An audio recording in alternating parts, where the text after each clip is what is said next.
Hello! Welcome to The Buzz. I'm Susie Lytle, and on this episode, we'll be taking a closer look at wildlife, whether it's right in front of us or investigating the signs that they leave behind. First up is an animal that you can see almost anywhere during this time of year, Canada geese. Then we'll take a quick but fascinating look at raccoons. And plus, there's a lot of other animals that we aren't lucky enough to see, so we'll look at their tracks, scat, and more. Get ready to follow the signs on this episode of The Buzz.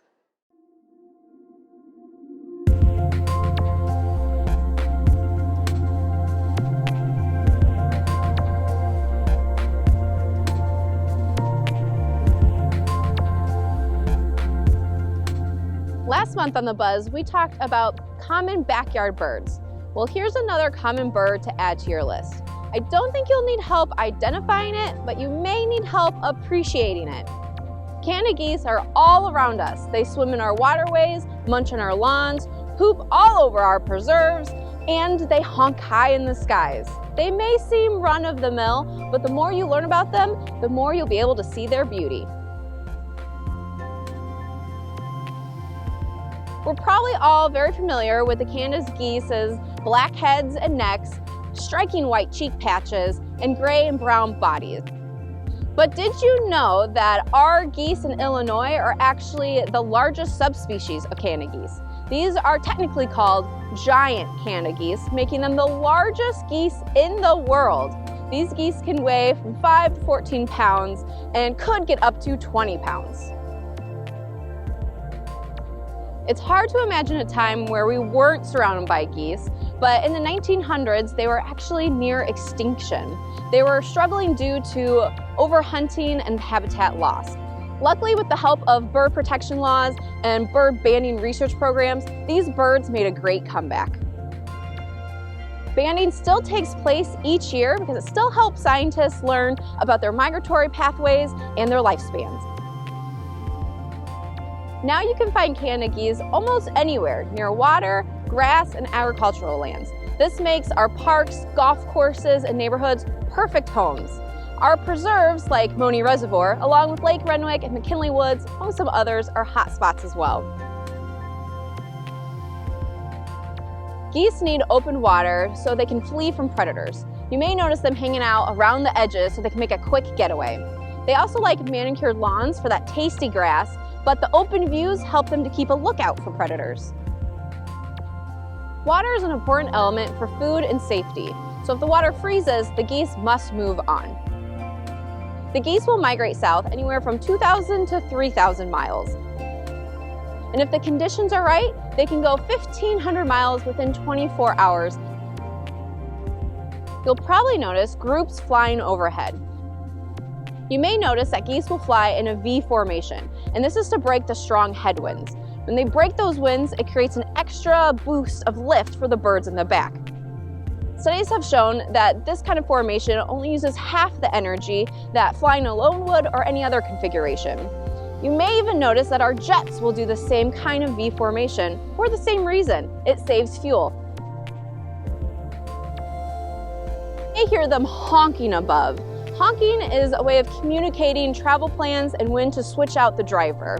That front bird is not getting those benefits of the updraft, so they'll get tired after a while. All the geese in the formation will switch out. The ones in back will take the front, and so forth. Another odd flying technique is bird whiffling. One of our photographers caught a goose flying upside down at Lake Renwick. This technique is to make a quick descent before landing in the water. And it's unusual, but it happens so quickly that before they land, they upturn their bodies to normal.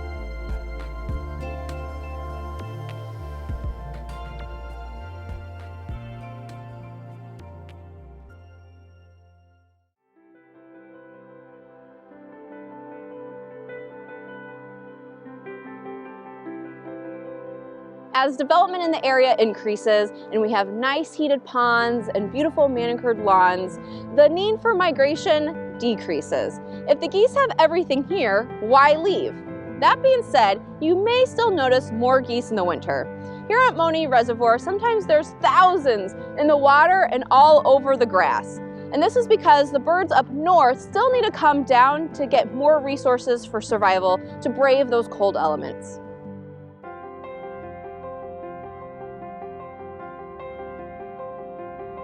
Speaking of winter conditions, how in the world can these geese plunge into the cold waters or stand on the ice without their feet freezing? For us, we would need wool socks to keep our feet warm, but these birds have a different warming technique. Their vascular system has their arteries and veins next to each other in their feet and legs. This is important because when the warm blood from the heart goes down in the feet, it passes the veins that are bringing the cooler blood back to the heart. There is a heat exchange to warm the blood on its way back up to the heart. Have you ever noticed the geese standing on just one leg? Well, this is part of their warming strategy. By standing on one leg, this reduces the heat loss by half because only one leg is being exposed to the cooler air. This warming circulation strategy is not only done by Canada geese, but other birds and mammals that need to be active during winter. Another common experience with Canada geese is interacting with a feisty goose. The hissing, outstretched wings, extended neck, the honking can be very intimidating, as it should be. These geese are just protecting their babies, the nest, and the female mate. Canada geese mate for life. They start looking for a mate around 2 or 3 years old. They do something called assertive mating, where they try to find a goose about the same size as themselves. They can be together from 10 to 25 years. Come spring, the female builds the nest and incubates the eggs by herself. This is when the male has to become the bodyguard. Those eggs are delicious, and a lot of animals are looking for them, like raccoons, foxes, and coyotes. So the male has to be as fierce as it can during this time. When goslings are born, they are quick learners. By watching their parents, they can learn how to swim within the first 24 hours. The next day, they can dive up to 30 to 40 feet. Now, flying will take them a little bit longer, but come 3 months, they'll cross that off their list too. After their first year and migration, goslings will form groups called brood gangs. These gangs can be made up of 100 birds. The young birds will be together playing, fighting, and exploring.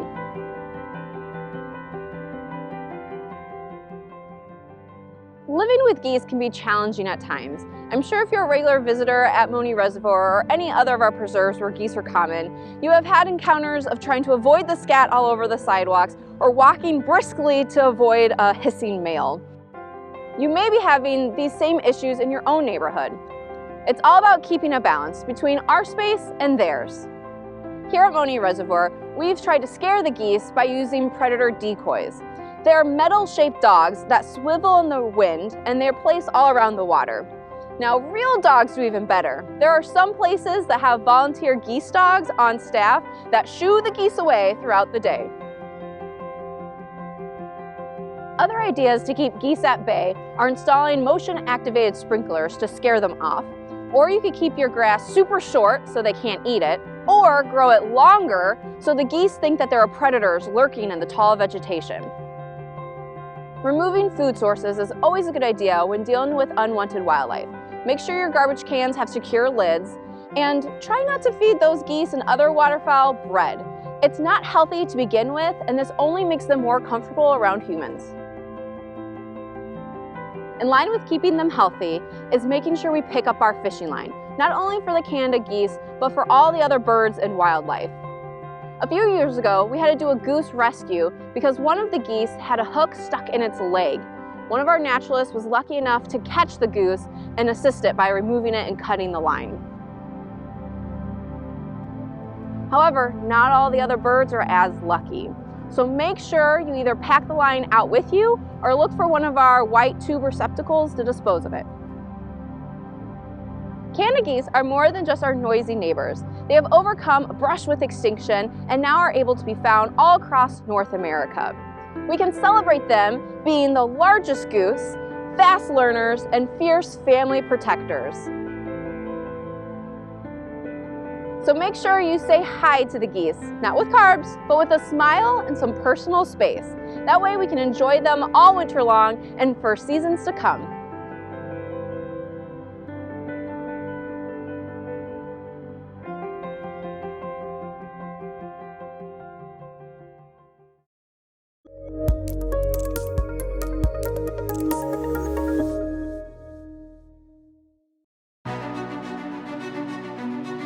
Do you want to do more to protect nature, inspire discovery, and connect people with the great outdoors? You can when you support the Nature Foundation of Will County. This nonprofit charity raises funds through support from donors, organizations, and the business community to help support the Forest Preserve District of Will County's mission.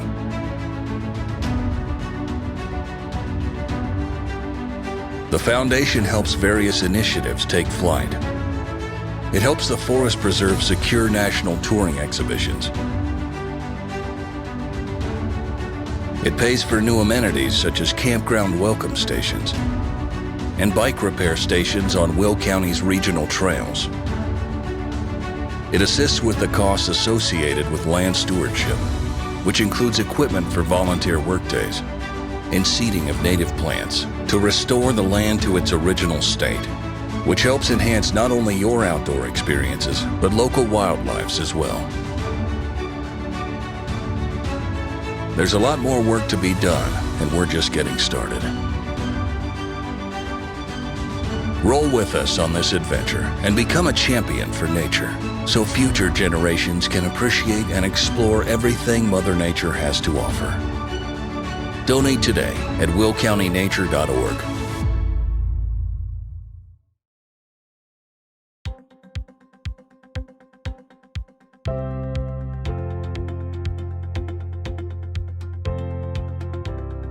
This traveling exhibition from the Smithsonian Institution is making a stop in Romeoville. It focuses on the hard work of Americans and immigrants in the 20th century to build the nation into what it is today. The interactive exhibit tells relatable, personal stories.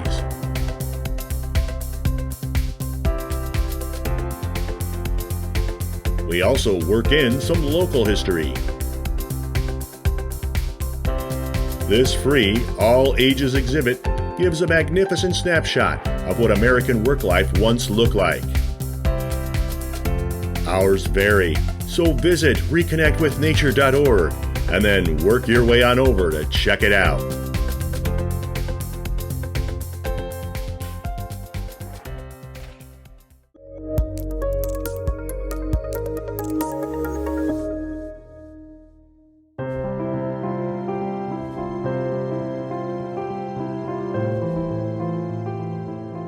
Whether you live in the city, suburbs, or rural open spaces, it's likely that you have raccoon wild neighbors.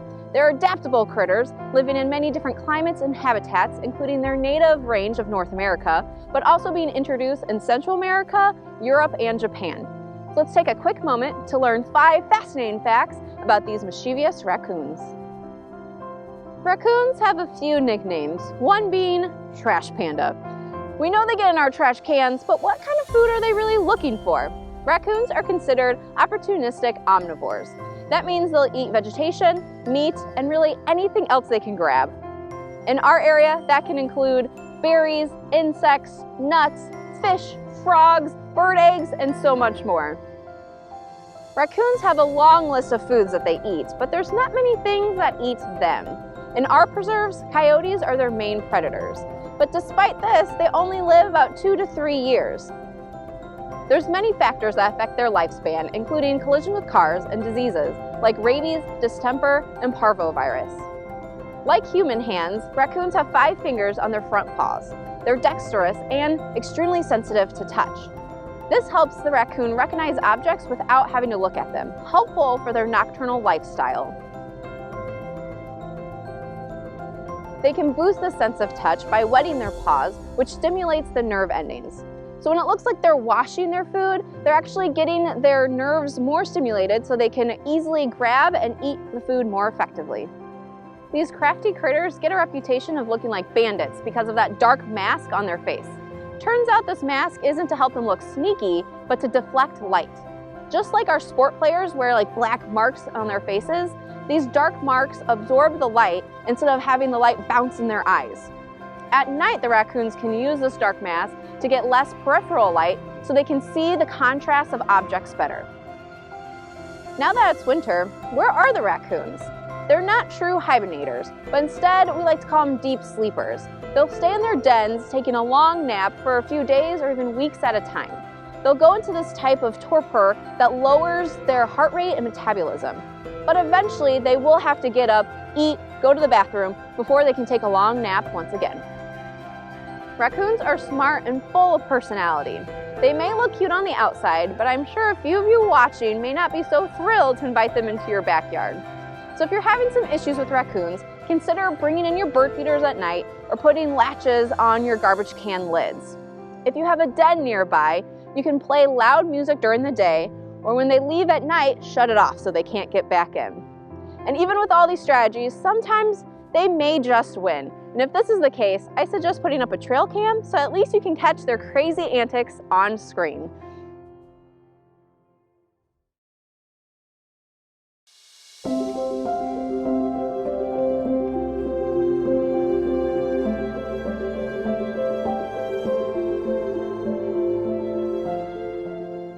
Animals have different strategies to survive the winter. Some make themselves scarce by flying to warmer weather, and others hibernate underground. Some will take long naps, but will pop up to the surface now and again, and others actively brave the elements all winter long. Snowy conditions, bare trees, and open grounds make a perfect area to follow the signs in the snow. You may have never realized how many active animals there are in your yard or along your favorite trail until you can see those tracks. We follow signs all the time. Think about all the signs along our roadways and highways. Some tell us where we're going, allure us to dangers, and some say we have arrived. Animals leave us signs too. They're telling us that their presence is near and the different kinds of activities they do during the day or at night. Today we'll be looking at tracks, scat, feathers, nests, and anything else we may stumble upon. Tracks are animals' footprints. They can be seen in mud or snow, anything that's soft enough to leave an indentation. Checking certain habitats can give more clues. If you go by the water's edge, that can be a hot spot for tracks because a lot of animals go there to get water or get a meal. Following tracks to bushes could lead you to a berry buffet, or tracks that end at a tree could point to a cozy home. To identify what track belongs to what animal, learning size, stride, and gait can be helpful. Size can help you figure out what kind of animal it is. For example, squirrels' feet are going to be much smaller than a coyote's. You may also be able to tell what paw you're looking at. Generally, the front paws are smaller than the back paws, but that's not always the case. Stride can help you figure out how fast the animal was moving by measuring the distance from print to print. And gait is kind of the motion that the animal is moving. Think of a hopping of a rabbit versus the waddling of a raccoon.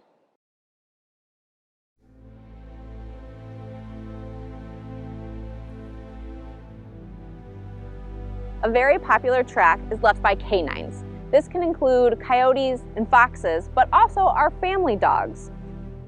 Coyote tracks are about 2 inches, with the front paws actually being larger than the back paws. Let's compare the sizes of our wild canines. So we have foxes up top here as the smallest, coyote, and then wolves are the largest. When I say the front paw is bigger, notice like the pad is bigger than the back legs. Wolves aren't in our preserve, so if you see a larger print than a coyote's, most likely it belongs to a large family dog. Another animal sign is scat.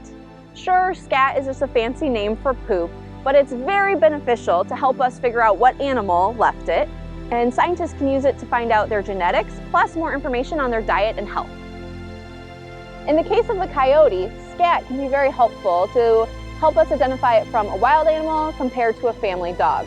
Looking closer at the scat, we can see all the different kinds of hairs in this. This makes me believe that it's coyote and it probably had a nice tasty rabbit or squirrel, something furry.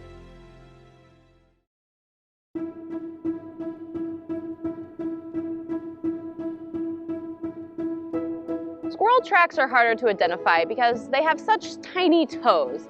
But a scene like this makes me believe that something was active here, and quite possibly squirrels. There's tracks all over near this big tree, which could be where their homes, their nest is probably above. And then down here, there's all these little unburied nuts that the shells are left behind. So my guess is the squirrels woke up, found where they hid all their food, and then went back up the tree to sleep some more.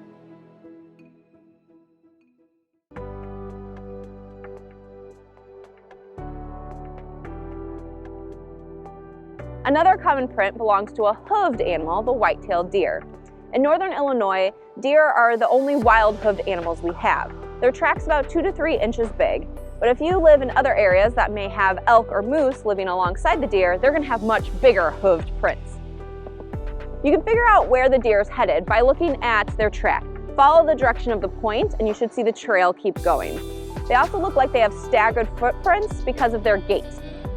They lift their front leg and their hind leg on opposite sides at the same time, creating that staggered appearance.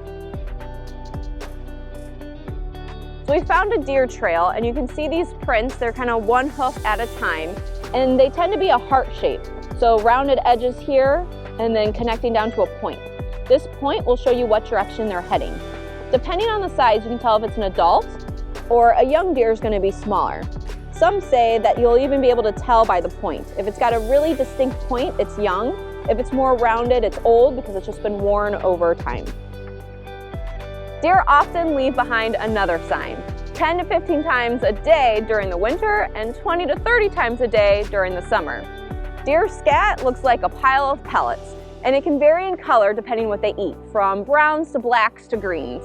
These pellets can also look like rabbit scat. Rabbits will also leave a pile of pellets, but theirs is going to be much smaller. The texture is also different. Rabbits have more of this grainy, seedy mix, where deers are much more smooth.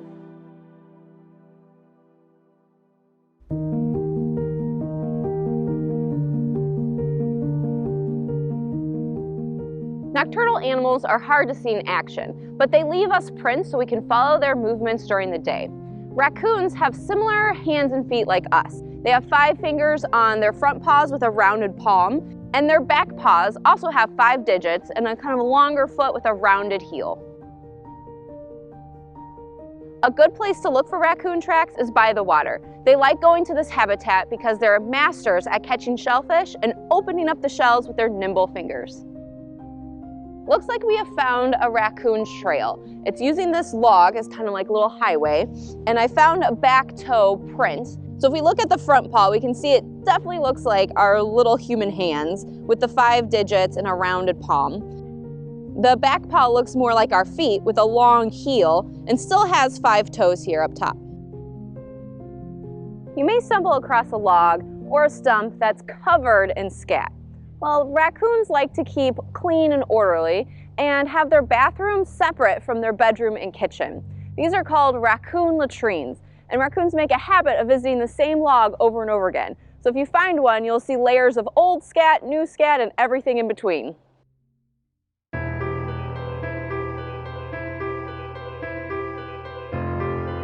Similar to raccoon tracks are possums. They'll be found in the same locations, but possums' tracks are going to be a little smaller. Their front hand is the same with the 5 fingers and a rounded palm, but it's the back feet that are really interesting. Possums have opposable thumbs on their feet, so that back track is going to have this elongated thumb, and this is great for possums to climb and grasp onto branches.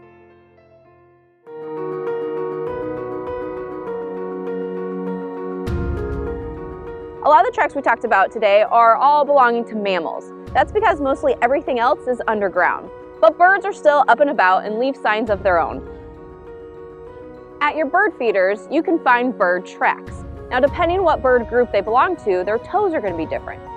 So songbirds have 3 toes in front, 1 in back, great for grasping on tree branches. And woodpeckers have 2 toes in front, 2 on back to hold on to the tree bark. Now that the trees are bare, it's a good time to look for birds' nests. They only use the nests during spring when they're raising young, so right now they're going to be empty. By looking at the building materials, you can figure out what species of bird may come back during spring. Here is a robin's nest, and I can tell it's robin because they use mud layer on top with grasses on the bottom. You may be even lucky enough to find feathers. Birds molt multiple times during a year, whether to get colorful colors back or to have warmer feathers for the winter. And sometimes you may find a predator-prey battle scene where feathers are left behind as well. One time when I was walking in the woods, I stumbled across a few feathers here, a few here, down there, and then it ended in a whole pile of these bright yellow feathers. There's not many birds with this kind of color pattern, so it's easy to identify this belonging to a yellow-shafted northern flicker. There are so many signs out here to keep your eyes engaged on a winter hike. We've covered the common tracks and scat, but make sure you look for rubs and scrapes on trees, cracked open nuts and shells, gnawed bones, and tufts of fur. You may also be lucky to follow the tracks to an underground tunnel or den, but keep your eye open for the real animal. If you've tracked it to its exact location, make sure you give it its space and admire from afar. Happy tracking!